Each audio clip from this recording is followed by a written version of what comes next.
Hello, I'm Sophie from the National Space Academy and I'm here in my teaching lab at the National Space Centre to issue you with a bit of a science challenge. Now this experiment is really simple. All you're going to need is a piece of A4 paper and a pen. And to start the experiment, we're going to need to take a third of this piece of paper. So I'm just going to fold it into a third. And then you can either tear along there, or to make life a little bit more simple for myself, I'm going to cut along that line. And again, it doesn't need to be too precise. And this is all you need for your challenge. So here's your challenge. I want you to see if you can come up with a way to get the paper to sit on top of the pen and spin. And when I say spin, it's got to be spinning on its own. You can't blow at the paper, you can't move the pen up and down or side to side, it has to stay still. You can't flap at the paper or interact with it in any way. Paper needs to sit on the pen, and the paper needs to be rotating or spinning on the top. You can fold the paper, you can cut the paper, you can tear the paper, but once it's in position, you're not allowed to do anything else to it. Good luck. So how did you get on? Well done if you did manage to get it spinning. And there are a few different solutions to this, but I'm going to show you my personal simple solution. If I want this to spin, I'm going to think about things that I see spinning in the real world. Propellers, windmills, and things like that. And what they all have in common is that they have this kind of bent, thin shape. So I can get this from my piece of paper here by drawing a mark about an inch from either end and then folding my paper so that it goes pretty much through those marks. So I'm left with a shape like this.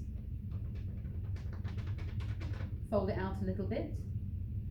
And if I pop it on top of my pen, and balancing it's the tough part here, you can see it's able to sit on top. But it's still not really spinning. I mean, it's spinning a bit as I move it up or down, because it's acting like a windmill or a propeller. How can I get it to turn while keeping the pen still? Well, I need a natural moving air source. And here's where the physics comes in. So where is this natural physics source of moving air? Well, actually, it's right above my head. And just by sitting this on top of my head, I don't have to move the pen, but somehow there is a source of moving air that causes this to spin. And here's where the physics really comes in, because the effect that's causing this is called convection. Your head is nice and warm. Heat from your head gets transferred into the air above it, warming it up and causing it to expand a little and become less dense. As a result, cooler, more dense air around it is being pulled down a little more by gravity and exerts an upward force on the warmer air. There's now a gap where the warm air had been, the cool air has rushed in to replace it, it gets heated up, and the process repeats itself. The result of this is a continually rising column of warm air above your head.